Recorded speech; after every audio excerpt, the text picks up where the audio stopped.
Good morning all of you. तो जैसा कि अपना जो टॉपिक चल रहा है वो कंटिन्यूस चल रहा है, ग्रिफ एंड डेवलपमेंट। इसका आज सेकंड पार्ट है, ये आज कंप्लीट हो जाएगा आपका ये वाला टॉपिक। ठीक है, फिर फर्स्ट यूनिट के अंदर ओनली फॉर वन टॉपिक और रहेगा, जो अपन फर्स्ट यूनिट के अंदर जो pre and post operative care के बारे में अपन डिस्कस करेंगे। उसके अंदर वो 1 डे का टॉपिक है ओनली। उसके बाद आपकी फर्स्ट यूनिट कंप्लीट हो जाएगी मेरी साइड से। ठीक है, फिर उसके बाद देखते हैं अपन सेकंड यूनिट स्टार्ट करेंगे या फिफ्थ यूनिट स्टार्ट करेंगे, देखते हैं, बताएंगे उसके हिसाब से। ठीक है, तो ये टॉपिक अपना चल रहा था। तो ग्रिफ एंड डेवलपमेंट के बारे में मैं बता चुका था पहले कि ग्रिफ एंड डेवलपमेंट क्या होता है, उसके बारे में अपन डिस्कस कर चुके हैं, उसके सिम्टम्स डिस्कस कर चुके हैं, कोज डिस्कस कर चुके हैं। अब इसके कॉम्प्लिकेटेड कौन कौन से होते हैं कि कॉम्प्लिकेटेड बात करें कि ग्रिफ एंड डेवलपमेंट के कॉम्प्लिकेटेड कौन कौन से होते हैं वो देखते हैं अपन। कॉम्प्लिकेटेड ऑफ डिसफंक्शन ग्रिफ के बारे में अपन डिस्कस करेंगे कि मतलब एक तरीके से जो डिसफंक्शन हो जाते हैं ग्रिफ, मतलब एक तरीके से जो दुख हो जाता है, शोक हो जाता है कि कोई भी ऐसी लॉस हो गया, लॉस्ट हो गया, ऐसी कंडीशन हो गई जिनके कारण क्या हो गया, कॉम्प्लिकेटेड ऑफ डिसफंक्शन हो गया। कि कॉम्प्लिकेटेड ऑफ डिसफंक्शन ग्रिफ की बात कर रही हैं इसके अंदर। तो देखेंगे अपन इसके अंदर मतलब क्या होता है। पहले तो ये देखेंगे कि कॉम्प्लिकेटेड का मतलब एक तरीके से जो ग्रिफ होता है उसे ही कॉम्प्लिकेटेड ग्रिफ भी बोलते हैं। तो लिखा हुआ है इसके अंदर complicated grief is also known as abnormal, जिसे एबनॉर्मल बोल सकते हैं अपन, असामान्य रूप से बोल सकते हैं कि नॉर्मल नहीं है। डिस्टॉर्टेड में एक तो विकृति आना, एक तरीके से कोई भी अचानक से जो नॉर्मल रेगुलर चल रहा था उसे एकदम से बाद आ जाना, अरर आ जाना, डिस्टॉर्टेड। ठीक है, ट्रॉमेटिक में इसमें से बोल सकते हैं अपन, पेनफुल बोल सकते हैं कि उसे इतना बड़ा दुख, दर्द हुआ या इतना बड़ा दुख हुआ, इतना बड़ा शौक लगा। तो ट्रॉमेटिक एक तरीके से बोल सकते हैं, ट्रॉमा एक तरीके से ट्रॉमेटिक इंजरी बोल सकते हैं अपन, या ट्रॉमेटिक शॉक बोल सकते हैं एक तरीके से। ठीक है, एंड अनरिसॉल्व ग्रीफ, जिसे रिसॉल्व नहीं कर सकते, जिसे अपन को मतलब उस चीज़ को कंडीशन में रेगुलर ना सके। There pattern and dysfunction grief syndrome, इसे ही क्या बोलेंगे अपन, डिसफंक्शनल ग्रिफ सिंड्रोम बोलेंगे। ठीक है, जो कॉम्प्लिकेटेड ग्रिफ है उसको ही ग्रिफ को ही क्या बोलते हैं, कॉम्प्लिकेटेड ग्रिफ बोलते हैं, जिसमें abnormal condition, distorted, traumatic and unresolved grief वाली कंडीशन आती है, उसे ही क्या बोलते हैं, डिसफंक्शनल ग्रिफ सिंड्रोम भी बोला जाता है। इसके अंदर 3 कंडीशंस होती हैं। पहली होती है क्रोनिक ग्रिफ होता है, सेकंड होती है हाइपरटोनिक, थर्ड वन होती है डिलेड। 3 कंडीशन होती है। क्रोनिक का मतलब होता है बहुत ज़्यादा सीवियर कंडीशन। ठीक है, जिसे बहुत ज़्यादा क्लोजेस्ट जो सबसे ज़्यादा क्लोज होता है, जो सबसे ज़्यादा क्लोज होता है वो अगर मान लो कोई लॉस हो जाए या कुछ ऐसा झटका लग जाए, ऐसी कंडीशन जो ज़्यादा तुम्हारे जब सबसे ज़्यादा प्रिय हो, जिसकी डेथ हो जाए, उस कंडीशन में आते हैं, वो क्रोनिक के अंदर आते हैं। तो देखते हैं the most common type of the complicated complicated grief का सबसे मेन कॉमन जो टाइप होता है वो होता है क्रोनिक ग्रिफ होता है। तो chronic grief often highlighted by bitterness and idealisation of the dead. एक तरीके से बात करें कि अपन की इस दुख के अंदर जैसे अपन जो कोई बिटरनेस होती है, कड़वाहट, बिल्कुल कड़वाहट से, मतलब कोई एक चीज़ मतलब चुभने से जैसी हो जाती है कि एक तरह से घृणा करना स्टार्ट कर देते हैं, उस चीज़ से कड़वाहट से होती है कि अपन कुछ नहीं कर सकते हैं। And idealisation of the dead, आप बात कर सकते हैं इसके अंदर कि जो मर गए हैं उनके आदर्शीकरण, जैसे आइडियलाइजेशन के द्वारा एक तरीके से हाईलाइटेड करना, किसके द्वारा, उसकी कड़वाहट से, या उसके जो मर गए हैं उसकी आइडियलाइजेशन, उसके आदर्शों से क्या करना, हाईलाइटेड करना, उसे ही क्या बोलते हैं, कॉम्प्लिकेटेड ग्रुप या क्रोनिक ग्रिफ बोलते हैं, जो कॉम्प्लिकेटेड का सबसे इंपॉर्टेंट टाइप होता है। तो ये कि सबसे मोस्ट कॉमन टाइप होता है कॉम्प्लिकेटेड ग्रिफ का, क्रोनिक ग्रिफ। इसके अंदर क्या होता है, ये हाईलाइटेड करती है, बहुत ज़्यादा हाईलाइटेड करती है, किसको, बाय द बिटरनेस, बहुत कड़वाहट से, and idealisation of the dead, जो मर चुका है उसके आदर्शों से बोलते हैं कि आदर्शीकरण के द्वारा बोल सकते हैं अपन, उसके द्वारा क्या करते हैं, ये क्या करते हैं, हाईलाइटेड करते हैं इस कंडीशन को। ठीक है, जो क्रोनिक ग्रिफ होता है, chronic grief usually occur when the relationship between the bereaved and deceased had been extremely close and no friend on और relatives are available to share the sorrow over extended period of time. जो मतलब जैसे कोई भी मान लो chronic grief हो गया, मतलब एक तरीके से बहुत ज़्यादा दुख हो गया कि कोई क्लोज फ्रेंड हो गया हो, या रिलेटिव्स हो गया हो, या कुछ ऐसा शौक लग गया हो, या कुछ ऐसा लॉस्ट हो गया हो, या कुछ घाटा लग गया हो, इस तरीके से कोई कंपनी के अंदर कुछ ऐसे मतलब कंडीशन हो गई इस चीज़ कि एक तरीके से वो ग्रिफ कंडीशन में चला गया, बहुत ज़्यादा इस कंडीशन में चला गया। उस कंडीशन में मतलब बच्चे के साथ तो क्या होता है, बच्चे के अंदर बात करेंगे तो बच्चे के अंदर क्या होता है, कोई रिलेटिव से या दोस्ती से या कुछ क्या होता है, अचानक से क्या हो गया, उसके दोस्त से या रिलेटिव से क्या होगा, अचानक से झटका लग गया हो, या कोई बीमार पड़ गया हो, तो ऐसी कंडीशन में क्या होता है, शौक में चला गया। तो actually when the relation between the bereaved deceased and extremely close, जो सबसे ज़्यादा क्लोज होता है, मतलब इसमें क्या है कि अपन की शौक में तो चला गया, मतलब दुख में तो है कि वह शौक में तो चला गया, पर उनके बीच में कोई मतलब बात कर सकते हैं इसके अंदर अपन कि जब कोई रिलेटिव्स है, मतलब उसके घर के अंदर, फैमिली के अंदर, या कोई भी ऐसा क्लोज फ्रेंड हो या क्लोज रिलेशनशिप हो, वो अगर मान ले डेथ हो जाती है, डेथ होने के बाद उसके जो सबसे ज़्यादा क्लोज फ्रेंड थे और भी क्लोज फ्रेंड थे, जो रिलेटिव्स थे, वो अवेलेबल नहीं हो, उसको हर बात को शेयर ना कर सके, उसको सांत्वना नहीं दे सकते, उसको पार्टिसिपेट नहीं कर, सपोर्ट नहीं कर सकते, इस कनेक्शन पीरियड होता है लंबे टाइम तक, कोई समय पर उसको उस साझा नहीं करे, उस चीज़ को उपलब्ध नहीं हो, कोई मैं लगता है वहाँ पर प्रेजेंट नहीं हो उस चीज़ को शेयर करने के लिए, कुछ समझाने के लिए, उस कंडीशन में भी ज़्यादा क्रोनिक ग्रिफ ज़्यादा होने के चांसेस ज़्यादा होते हैं, वही क्रोनिक ग्रिफ कहलाता है। मतलब बात कर सकते हैं कि इसमें जब कोई रिलेटिव्स, अगर किसी की डेथ हो जाती है, क्लोज की डेथ हो जाती है, और उस टाइम पे कोई उसको संभालने वाला या उसको समझाने वाला या उसको कोई शेयर करने वाला नहीं आता है, जो उसका कोई भी क्लोज फ्रेंड हो या कोई क्लोज रिलेटिव उस टाइम नहीं आता, तो और भी ज़्यादा क्या होता है, उस कंडीशन में ज़्यादा बाधा आ जाती है, या बोल सकते हैं क्रोनिक ग्रिफ कंडीशन में चला जाता है। उसका मतलब ये होता है, ठीक है, समझा। क्योंकि यहाँ पर ये लिखा हुआ है ऑलरेडी, यहाँ पर देखो यहाँ पे लिखा हुआ है कि no friends and relatives are available to share the sorrow और एक्सटेंडेड पीरियड ऑफ टाइम, मतलब कोई भी फ्रेंड्स या कोई भी रिलेटिव्स अवेलेबल नहीं होता है उस कंडीशन के अंदर, उस टाइप पे उसे क्रोनिक ग्रिफ के अंदर इंक्लूडेड किया जाता है, उस कंडीशन में वो चला जाता है, ठीक है। नेक्स्ट बात करेंगे हाइपरटोनिक ग्रिफ।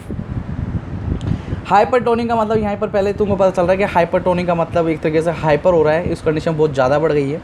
तो अचानक से कोई sudden after sudden and expected date development reaction and extraordinary intense and hypertonic grief usually coping staging and withdraw occur hypertonic grief frequently task long term course. अचानक से मतलब एक सडनली अनएक्सपेक्टेड, मतलब कोई ऐसी घटना हो जाए, ऐसी कोई मौत हो जाए जिसे आप एक्सपेक्ट नहीं कर सकते, तो रिएक्शन डेवलपमेंट रिएक्शन शॉक वाले reaction are extraordinary intense hypertonic grief, वो क्या करता है अचानक से हाइपरटोनिक, जैसे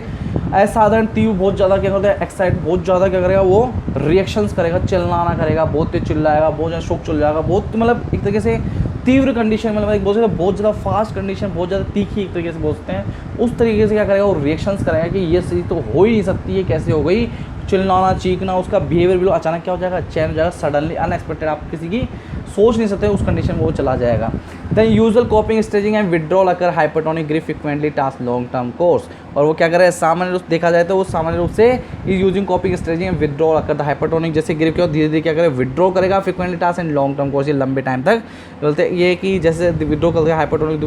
मतलब एक तरह से होता जाएगा, और उसको क्या करेगा धीरे धीरे क्या विड्रॉ करके उसका टास्क लंबे टाइम तक जो कोर्स क्या है चलता रहे, मतलब एक तरीके से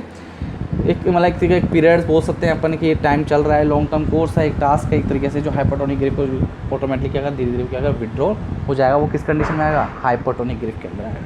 ये शॉर्ट टर्म के लिए होता है, इतना नहीं होता है। वहाँ क्रोनिक में तो होता है लंबे टाइम तक चल रहा था, बहुत लंबे टाइम तक वो क्या होगा शोक पे पड़ा होता है, उसकी रिलेटिव्स नहीं आया उस टाइम, तो ये उससे ज़्यादा क्या हो गया कि रिलेटिव्स की डेथ तो हो गई, पर उसके साथ जो रिलेटिव्स और नहीं आया तो उससे क्या वो ज़्यादा दुख हो गया, तो क्रोनिक के अंदर इंक्लूड हो गया। यहाँ पर हाइपरटोनिक मतलब जो उस टाइम पड़ा तो वो अनएक्सपेक्टेड था, तो बहुत ज़्यादा हाइपरटोनिक हो गया, बाहर धीरे धीरे क्या वो विड्रॉल होते हुए चला गया। नेक्स्ट है डिलेड ग्रिफ की बात करते हैं। डिलेड ग्रिफ की मतलब होता है डिलेड यानी लेट, मतलब लेट एक तरीके से दुख बहुत ज़्यादा टाइम बाद आए। एब्सेंट और inhibit grief when acute mourning MOURNING mourning नहीं है, मॉर्निंग है, is expected is refer to as delayed grief. इसके अंदर क्या होता है कि मतलब दुख तो होता है पर वो क्या होता है देरी से आता है, तो तीन मतलब एक तरीके से अचानक से आता है, पर वो एक तरीके से एब्सेंट हो जाता है या इनहिबिट हो जाता है, वो चला जाता है, एक तरीके से वो साइलेंट हो जाता है, एक तरीके से वो डिलेड ग्रिफ कराता है। एब्सेंट एंड इनहिबिट ग्रिफ मतलब एक तरीके से एब्सेंट होता है और इनहिबिट करता है व्हेन अक्यूट मॉर्निंग, मतलब कोई छोटा सा शॉक लगा, अक्यूट शॉर्ट टाइम के लिए शॉक लगा, मतलब झटका तो लगा, बस शॉर्ट टाइम के लिए 1 डे के लिए 2 डेज के लिए वो उस चीज़ को भूलने की कोशिश करा, is expected refer as a delayed grief, उसे क्या बोलते हैं डिलेड ग्रिफ बोलते हैं। समझ में आ गया? तो आपको समझ में आ गया होगा कि जो कॉम्प्लिकेटेड के अंदर बात करें थे क्रोनिक, हाइपरटोनिक और डिलेड ग्रिफ की अपन ने बात करी। अब बात करेंगे अपन मैनेजमेंट की बात करेंगे, ग्रिफ मैनेजमेंट इन चिल्ड्रंस के अंदर जो मैनेजमेंट है वो किस तरीके से किया जाए कि इनका मतलब एक तरीके से दुख कंडीशन में हो गया है, मतलब कोई पेशेंट है या बच्चा है वो इसके शौक लग गया हो या कुछ ऐसी घटना घट गई हो, कुछ लॉस हो गया है, कुछ लॉस्ट हो गया, तो उस कंडीशन में आप कैसे उसको मैनेज करोगे, मैनेजमेंट क्या यूज़ करोगे अपन देखते हैं। तो हेल्पिंग ए ग्रीविंग प्री स्कूल चिल्ड्रन, अगर मानो कोई प्री स्कूल चिल्ड्रन है उसको शौक लग गया हो एक तरीके से, तो आप उसकी कैसे मतलब तरीके से, अब आपको पता है कि प्री स्कूल चिल्ड्रन, आप ये एक चीज़ मैं बता दूं आपको इसके अंदर भी कि आपको पता है कि ग्रिफ इस कंडीशन में ज़रूरी नहीं है कि आप वैसे देखा जाए तो प्री स्कूल ये चिल्ड्रन और अपन वास्ते एडोलसेंट के अंदर आते हैं, पर ग्रिफ इस चिल्ड्रन अपन बात कर सकते हैं कि 2 ईयर के जो बच्चे होते हैं उनमें भी है, 1 से 6 ईयर के बच्चों में भी होता है, 6 से 9 ईयर के बच्चों में भी होता है। सबके अलग अलग एज के अंदर क्या होता है, अलग अलग ग्रिफ, अलग अलग टाइप की ग्रिफ होते हैं एक तरीके से देखा जाए तो। ठीक है, जैसे बात कर सकते हैं अपन कि जो चिल्ड्रंस 2 ईयर से जो नीचे वाले बच्चे होते हैं उनके ग्रिफ की कंडीशन क्या होती है कि वो डेथ को समझते नहीं है कि डेथ क्या हो गया। अगर मानो कोई क्लोज रिलेटिव जो है, तो अगर कोई उनके सामने खत्म हो तो वो समझ नहीं पाएंगे, उनका कोई रिएक्शन नहीं होगा। पर वो क्या हो जाएगा, उसका एक्सप्रेशन क्या हो जाता है कभी कभी कि सोने में प्रॉब्लम आती है, वेट लॉस हो जाता है, उसकी एक्टिविटीज़ रिड्यूस हो जाती है, क्योंकि जो उनका क्लोज था वो उनके साथ एक्टिविटीज़ नहीं कर पाता, तो उनको वो नहीं मिलेगा, तो उनको क्या हो जाएगा, वो कंडीशन का इफेक्ट पड़ेगा। पर उससे उनको डेथ के बारे में नहीं जानते कि डेथ का मतलब क्या होता है। 2 साल से कम वाले बच्चे, तो अलग अलग कंडीशंस होती है, एज के अकॉर्डिंग भी क्या होता है, अकॉर्डिंग टू एज क्या होता है, ग्रिफ चिल्ड्रंस के अंदर अलग अलग होती है। ठीक है, वैसे देखा जाए तो इतना इंपॉर्टेंट टॉपिक नहीं है, ग्रिफ एंड बेरेफमेंट इतना ज़्यादा इंपॉर्टेंट नहीं है, पर अपन को पढ़ना सिलेबस में है तो इसलिए पढ़ रहे हैं। ठीक है,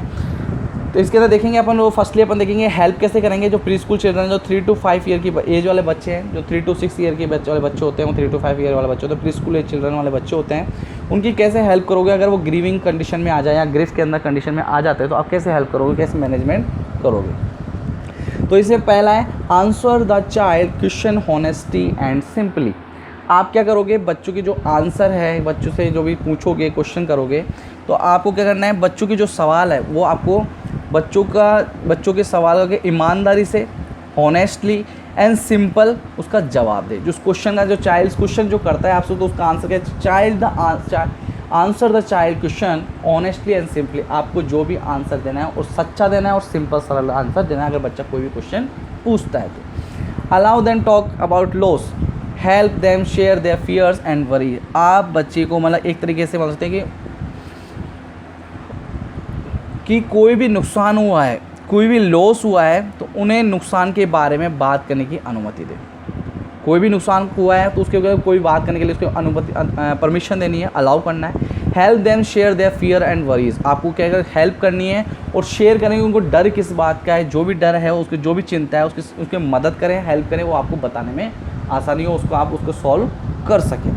प्रोवाइड सिंपल रूटीन, जो भी उसकी दिनचर्या है वो क्या करें, सिंपल होनी चाहिए, कोई कॉम्प्लिकेटेड नहीं होनी चाहिए। Provide more opportunity for play, और खेलने के लिए ज़्यादा से ज़्यादा अपॉर्चुनिटी दे, जिससे क्या होगा, जो अपने फीलिंग्स है वो क्या करेगा, बताने की कोशिश करेगा। Be patient with regressive behaviour such as thumb sucking. और क्या पेशेंट क्या करता है, जैसे रिग्रेसिव बिहेवियर, अजीब सा बिहेवियर करना स्टार्ट कर देगा, जैसे थंब सकिंग करना स्टार्ट करेगा। अगर वो फीलिंग मान लो पता लगे कि आपको कोई भी डल सा महसूस हो रहा है, कि आपको ऐसा लग रहा है कि अजीब सा महसूस हो रहा है, वो इस कंडीशन में होता है, वो थंब सकिंग करना स्टार्ट कर देगा। Provide opportunity for expression painful emotion through play. और आपको क्या करें, अपॉर्चुनिटीज़ प्रोवाइड करनी है, आपको अलग अलग अपॉर्चुनिटीज प्रोवाइड करनी है, जो प्ले के थ्रू क्या करें, अपने जो एक्सप्रेशन है, जो पेनफुल इमोशन है वो क्या करें, अपने बता सके, और जो खेलने के थ्रू क्या कर सकते, वो अपने आपको फीलिंग्स को वो बोल सके, तो आपको अपॉर्चुनिटीज़ देनी है। Teach them to recognise and name their feelings. आपको क्या करना है, उन्हें उसकी जो फीलिंग्स को है पहचानने के लिए, उसकी फीलिंग्स को पहचानने के लिए उसको नाम एक तरीके से मतलब बोलते हैं, उनको टीच करे, एक तरीके से उनको टीच करे कि उनकी जो फीलिंग्स हैं, उनके नेम्स हैं, मतलब उनकी जो फीलिंग्स हैं उनको पहचाने के उसकी फीलिंग्स क्या कहना चाहती है, क्या बोलना चाहते हैं, उनको टीच करें, रिकॉग्नाइज़ करें, और नेम बताए कि उसकी किस तरीके से वो बोल सके, तो उनको समझाना ज़रूरी है। तो इन कंडीशनों के अगर आप ये चीज़ अलाउ करोगे, अगर ये चीज़ आप उसके साथ शेयर करोगे, मतलब एक तरीके से बोल सकते हैं, क्वेश्चन का जो भी आंसर है सिंपली दोगे, कोई भी शेयर उसके जो भी फीलिंग्स हैं उसको शेयर करोगे, या उसके अपॉर्चुनिटीज़ दोगे, तो अपने आप ऑटोमेटिकली जो क्या हो जाए, ग्रीफ वाली कंडीशन क्या हो जाएगी, रिड्यूस हो जाएगी। इसलिए अपन क्या करेंगे, जो प्री स्कूल वाले चिल्ड्रन हैं उनके अंदर ये मैनेजमेंट करते हैं। ठीक है, नेक्स्ट देखेंगे कि अपन जो स्कूल एज चिल्ड्रंस वाले बच्चे होते हैं, school age children 6 to 12 year वाले जो बच्चे होते हैं, उनके अंदर कैसे किस तरीके से किया जाता है देखते हैं अपन। इसके अंदर देखेंगे अपन, तो देखेंगे फर्स्टली जो होता है कि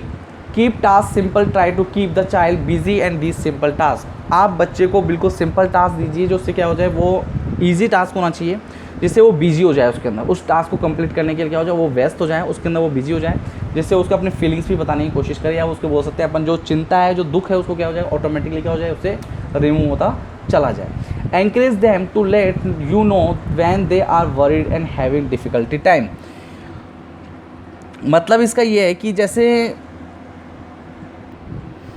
कि उनको ऐसा, मतलब इस कंडीशन में आपको एनकरेज करना चाहिए कि वो आपको कोई भी डिफ़िकल्ट टाइम हो या कोई भी वर्ल्ड हो, मतलब एक तरीके से टेंशन हो या चिंतित हो कोई चीज़ के लिए, तो आपको बता सके कि ये टाइम ख़राब है या मुझे ऐसे फीलिंग्स आ रही है, तो आपको इसको एनकरेज करना चाहिए। जो स्कूल एज वाले बच्चे को एनकरेज को लेट नो, वो जानते हो कि आपको कोई भी की मतलब कोई भी फीलिंग्स है या कोई भी ऐसी टेंशन वाली बात हो वो बता सके, या कोई डिफिकल्ट टाइम चल रहा है तो वो बता सके, इस तरीके एनकरेज करना चाहिए। कौन से वाले एज वाले बच्चे? स्कूल एज चिल्ड्रन की बच्चों की बात है। नेक्स्ट देखेंगे इसमें helping grieving preteens and early adolescent. Early adolescent है पूर्व जो अर्ली अडोसेंट की बात करते हैं, 12 to 15 ईयर वाले जो बच्चे होते हैं, 16 ईयर वाले बच्चे होते हैं, उन्हें प्री अडोसेंट बोलते हैं, अर्ली अडोसेंट बोलते हैं, लेट अडोसेंट बोलते हैं जो 15 to 18 ईयर वाले जो बच्चे होते हैं। तो इसके अंदर जो क्या है मैनेजमेंट करेंगे, देखिए accept their mood swing and physical symptom. आपको एक्सेप्ट करना है, उसका मूड स्विंग होगा, अगर मान लो उसकी इच्छा करेगी कभी गुस्सा करने की, कभी राजी हो रहा है, कभी मन ऐसा हो रहा है, तो आपको क्या करना है, उसको उस चीज़ को एक्सेप्ट करना है। ऐसा नहीं कि आप बच्चे किस तरीके से तो आप उससे गुस्सा करना स्टार्ट करो, तो क्या वो ज़्यादा स्ट्रेस कंडीशन में भी जा सकता है। तो स्टार्टिंग में क्या करते हैं कि accept their mood swing and physical symptom, उसके फिजिकल सिम्टम को और उसके मूड स्विंग को एक्सेप्ट करना ज़रूरी है, और स्वीकार मतलब इस तरीके से उसको एक्सेप्ट करें, स्वीकार करें। Encourage them honesty recognise and painful feeling and creative activities. उसकी जो भी फीलिंग्स है, पेनफुल फीलिंग्स है या बोल सकते हैं क्रिएटिव एक्टिविटीज़ है, उसको मतलब कि एक तरीके से हॉनेस्टली रिकॉग्नाइज करें, हॉनेस्टी ईमानदारी से करें, उसको एनकरेज करें, पहचानने की कोशिश करें कि उनकी जो फीलिंग्स है, एक होता है ट्रॉमेटिक फील, इमोशनल ट्रॉमेटिक बोल सकते हैं, शौक लग गया हो या ग्रीफ हो गया हो या पेनफुल फीलिंग्स है या क्रिएटिव एक्टिविटीज़ है, उनको हॉनेस्टली रिकॉग्नाइज, वो पहचाने और एनकरेज करें उस चीज़ को, उन चीज़ को पहचाने और वो बताए उस फीलिंग्स को, क्या करें, एक्सप्लेन करें या शेयर करें उस चीज़ को। Be truthful and factual explanation of the loss, और उनके जो भी नुकसान हुआ है, लॉस हुआ है, उनके बारे में सच्चाई या मतलब उनके ट्रूथफुल एंड फैक्चुअल बने कि एक्सप्लेन करें, जो भी लॉस हुआ है वो बता सकें, ट्रूथ बताएं कि कोई भी चीज़ की मेरे साथ ये लॉस हुआ है, तो अपने आप को जो फीलिंग्स है वो शेयर कर सके। वो किसके अंदर, जो अडोलसेंट, क्योंकि कभी कभी क्या होता है अडोलसेंट और प्री स्कूल बहुत सारे अर्ली अडोलसेंट बच्चे क्या डरते हैं कि अपन ये बताएंगे तो ये कंडीशन भी हो सकती है कंडीशन, तो वो डरते हैं, तो ऐसा चीज़ होने ना दे इसके अंदर। नेक्स्ट बात करते हैं अपन हेल्पिंग टीनेजर्स ड्यूरिंग ग्रीविंग। जो किशोर अवस्था होती है, जैसे बोल सकते हैं अडोलसेंट, जो 18 ईयर के एज के आसपास होती है, 17-18 ईयर के बच्चे होते हैं, अगर वो ग्रीफ वाली कंडीशन में चले जाते हैं, अगर उनको बहुत ज़्यादा दुख होता है, तो वो कंडीशन में क्या करेंगे अपन देखें। Although late teens grieve more like adult but they may not want to participate activity associate with major loss. आपको पता है कि जैसे कि जैसे टीन्स जो वाली होती है, सबसे ज़्यादा अडल्ट के अंदर वो एक तरीके से लाइक करना स्टार्ट करते हैं कि ऐसी कंडीशन के अंदर जो मतलब एक अडल्ट के अंदर जो किशोर अवस्था के अंदर जो शौक में चल जाते हैं, तो क्या जो मतलब एक तरीके से कि वो पसंद करते हैं, एक तरीके से मतलब जो अडल्ट को क्या मतलब लेट ही सही, पर क्या होता है अपने मतलब किशोर अवस्था क्या करती है एक तरीके से कि जो अडल्ट्स होते हैं, जो क्या होता है कि टीनेज ग्री होते हैं, मोर लाइक टू अडल्ट्स, मतलब क्या बहुत ज़्यादा अडल्ट्स को लाइक करते हैं, but they know man not want to participate, वो क्या पार्टिसिपेट करना नहीं चाहते हैं। उनके अंदर क्या वो जो भी नुकसान हो गया उसके activity associated with the major, अगर कुछ भी ज़्यादा लॉस हुआ, बहुत ज़्यादा सीवियर लॉस हुआ हो, इस कंडीशन में चला गया, उनको बहुत ज़्यादा दुख हो गया, तो वो एक्टिविटीज़ के अंदर पार्टिसिपेट करना उनको अच्छा नहीं लगता है। वो एक तरीके से नो वांट, वो चाहते नहीं कि अपन कोई एक्टिविटीज़ के अंदर पार्टिसिपेट करें, बट क्या है वो अडल्ट के साथ क्या होते हैं, मोर लाइक ग्रीविंग, जो टीन्स होते हैं, जो किशोर होते हैं, ज़्यादा से ज़्यादा अडल्ट के साथ क्या होता है पार्टिसिपेट होने की कोशिश करती है, पर इस कंडीशन में वो करना नहीं चाहती। Do not force the teens and participate in activities, और उनको फोर्स नहीं करना चाहिए पार्टिसिपेट एक्टिविटी के, that she feel uncomfortable while doing. वो क्या करते हैं अनकम्फर्टेबल, पर एक तरीके से अनकम्फर्टेबल कंफर्टेबल क्या करते हैं वो फील करते हैं, तो उनके मजबूर नहीं करना चाहिए कि उनके अंदर पार्टिसिपेट करें, जिन्हें कि वो करते समय वह एज महसूस करें, मतलब अनकम्फर्टेबल फील करें, तो उनको फोर्स नहीं करना कोई भी एक्टिविटीज़ के अंदर, उसको फोर्स नहीं करना कि इस एक्टिविटीज़ में आज पार्टिसिपेट लें, ऐसा नहीं बोलना कि अगर आप बोलोगे तो अगर वो पार्टिसिपेट तो कर लेंगे पर वो अनकम्फर्टेबल फील करेंगे, वो अपने इससे जो एक्टिविटी जो अच्छे से नहीं कर पाएंगे। Help them to find activities and express their गिव, और अपने दुख को एक तरीके से बात कर सकते हैं इसके अंदर कि उनकी हेल्प करें, कोई फाइंड एक्टिविटीज़ करवाएं, कोई एक्सप्रेस उनकी जो फीलिंग्स है, उनके जो ग्रीफ है, उनके दुख है, जो उनको पहचानने के लिए क्या करते हैं, जो भी कोई एक्टिविटीज़ है उनके हेल्प करें, उनको फाइंड करें कि कौन सी एक्टिविटीज़ करवाएं जिससे उनके दुख को अपन एक्सप्रेशन को क्या है बाहर निकाल सके, जो फीलिंग्स को वो बता सके, वो आप कौन सी एक्टिविटी उसको फाइंड करना ज़रूरी है। ठीक है, तो ये मैनेजमेंट आपका ग्रीफ एंड डेवलपमेंट का एक मैनेजमेंट कंप्लीट हो गया। या अकॉर्डिंग टू एज की मैंने अलग अलग मैंने मैनेजमेंट बताया, क्योंकि जो ग्रीफ एंड डेवलपमेंट होता है वो अलग अलग एज के अंदर अलग अलग होता है, तो इस कंडीशन के लिए मैंने इसमें अलग अलग ही मैनेजमेंट आपको बताया है। ठीक है, तो आपका कंप्लीट ये टॉपिक हो गया हुआ है। नेक्स्ट यूनिट, इस यूनिट के अंदर एक टॉपिक और बचा है, वो अपन कल कर देंगे कंप्लीट। इसके बाद ये फर्स्ट यूनिट आप मेरी तरफ से कंप्लीट हो जाएगी। तो आज के लिए इतना ही है। Thank you so much, have a great day.